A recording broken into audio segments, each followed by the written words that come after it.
एक बार दो लड़कों में लड़ाई हुई। पहले लड़के ने दूसरे लड़के को खूब मारा पीटा और उसको टकला करके पूरे मोहल्ले में घुमाया।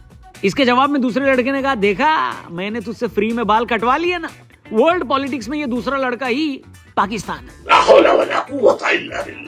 भला ऑपरेशन सिंदूर में इंडिया के हाथों मन भर कूटे जाने के बाद से पाकिस्तान ने पूरी दुनिया में प्रोपेगेंडा फैलाया कि वो लड़ाई जीत चुका है। इतना ही नहीं, पाकिस्तान ने अपने लोगों को ये चूरन भी चटा दिया कि हमने भारत के 6 रफेल गिरा दिए। अब इतने महीनों बाद हमारे एयर चीफ मार्शल सर ने आज फिर से पाकिस्तानियों की पोल खोल दी है। We have struck their large number of their airfields and we struck a large number of their installations and what we have gathered from whatever int reports we have got is that on ground because of this our strikes there have been radars at least 4 places.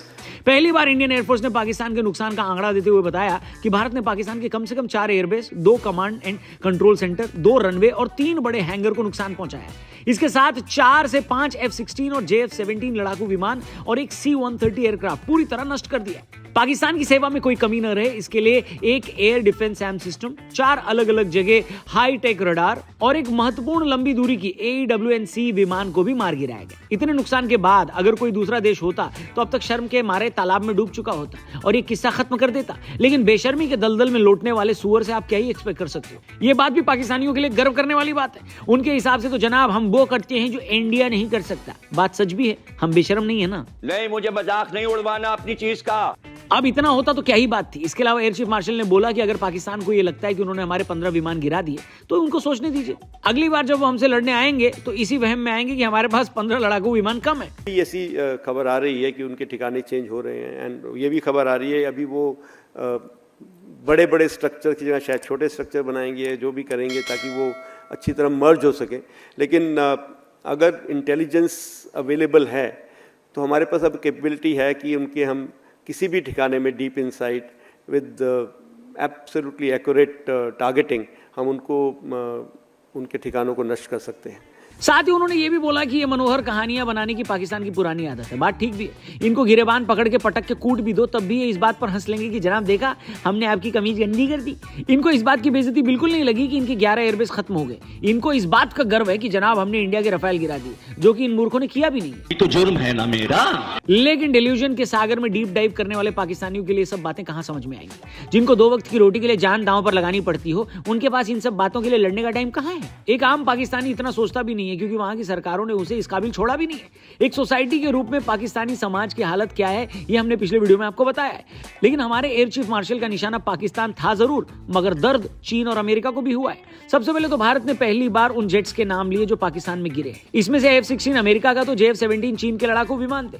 पूरी दुनिया को अब इस बात का सबूत मिल गया है कि इन दोनों ही फाइटर जेट्स को गिराया जा सकता है। देखिए, पाकिस्तान की कोई इज्जत हो न हो, लेकिन इन देशों की हथियारों की इज्जत तो है ना दुनिया में। अपनी आर्म्स लॉबी और सॉफ्ट पावर के दम पर अमेरिका ने अपने हथियारों की एक इज्जत दुनिया भर में बनाई है। दूसरी तरफ चीन के JF-17 वो हथियार हैं जिसे वो सो कॉल्ड एडवांस मशीनरी बताता है। उसने पाकिस्तान के साथ और भी देशों के साथ इन हथियारों की डील कर रखी है। अगर ये गिरे तो जाहिर सी बात है उनकी डील पर असर पड़ सकता है। यानी एक पाकिस्तान के चक्कर में इन देशों की भी बड़ी बैंड बजी पड़ी है। चीन के लिए तो ये तमतमाने वाली बात है क्योंकि पाकिस्तान ने एक तरफ उनकी जेब भी काटी है और अब उनके हथियारों के सामने इंडियन हथियार सुपीरियर सिद्ध हुए। ऐसे में इन दोनों ही देशों की तरफ से अगला कूटनीतिक हमला भारत पर ही होगा। लेकिन अपन तो एंजॉय करेंगे, क्यों सिंह साहब।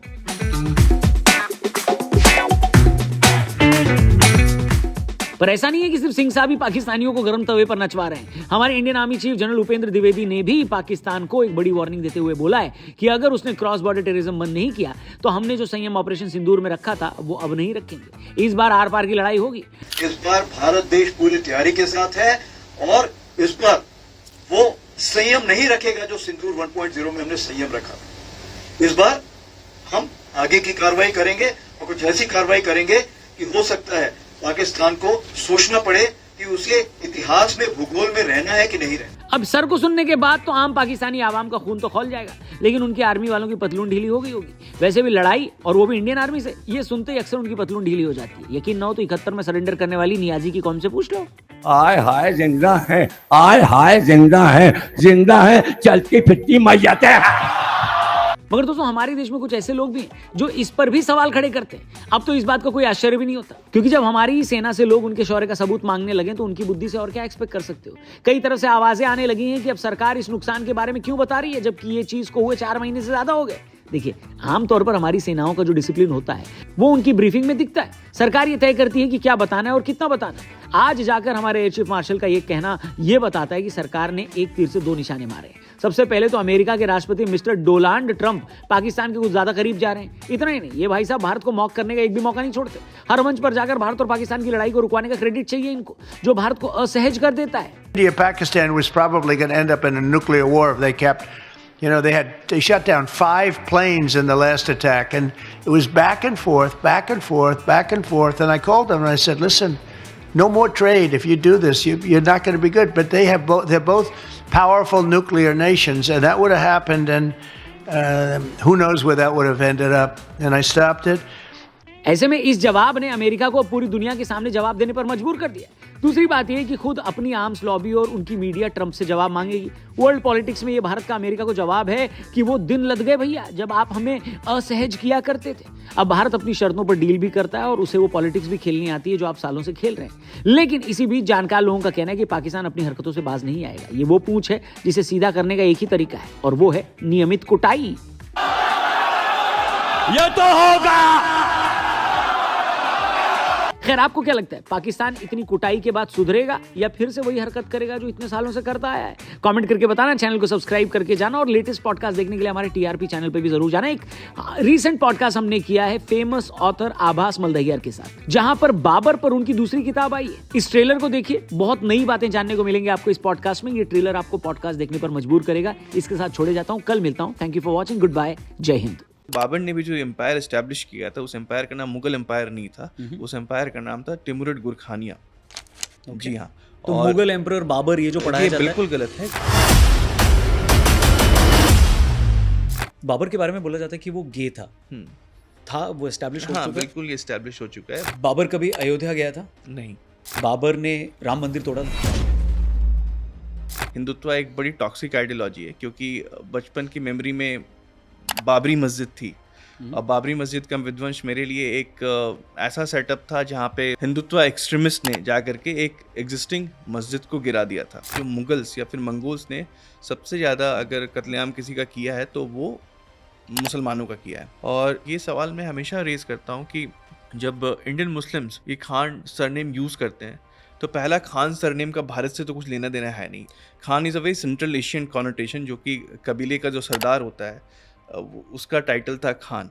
और ये जो खान से they were the biggest persecutor of the Muslims. Arvind Kejriwal हमारे बहुत बड़े सेवियर होने वाले हैं, and he is that man who will change the world, at least for India, world view for India. अब एज अ फ्रेशर आर्किटेक्ट अपने 2 महीने की सैलरी भी आम आदमी पार्टी को दी थी। अभी कितना पैसा था वो? It was around 40,000 rupees. अच्छा। जो पर्सन बहुत रेडिकल हो गया बाबर को लेकर के, वो थे पंडित जवाहरलाल नेहरू।